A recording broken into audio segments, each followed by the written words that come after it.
J'ai un t-shirt sur lequel il est écrit Elle est juste une petite fille lapin. Je l'ai acheté en Chine.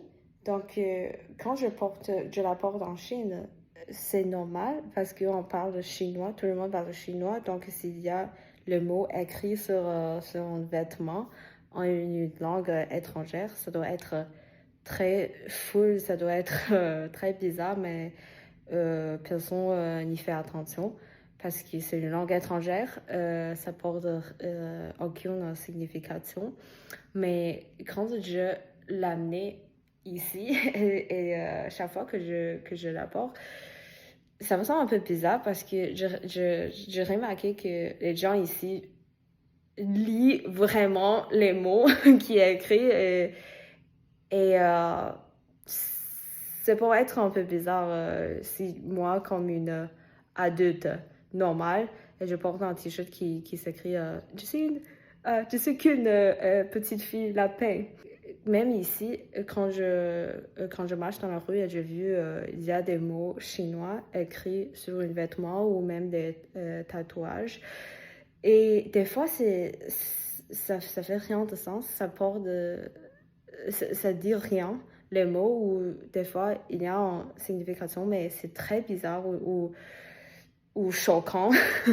Mais c'est normal ici parce que le chinois, c'est une langue étrangère. Euh, donc ça dérange pas les gens.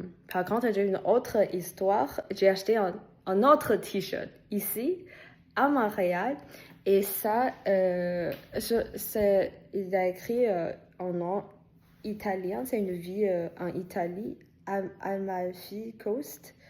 Euh, J'étais jamais en Italie et je la porte ici à Montréal. Tout est très normal.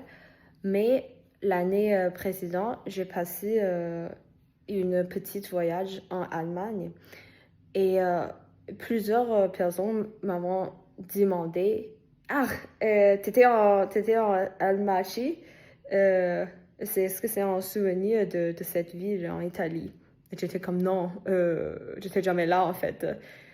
Donc, il l'a trouvé bizarre parce que l'Italie sont plus proches pour eux.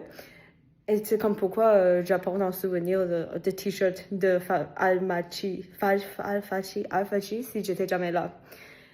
Oui, je trouve que c'est juste intéressant comment le signification des mots va changer seulement quand je change le ville ou le pays, que je porte la même, ou je porte la même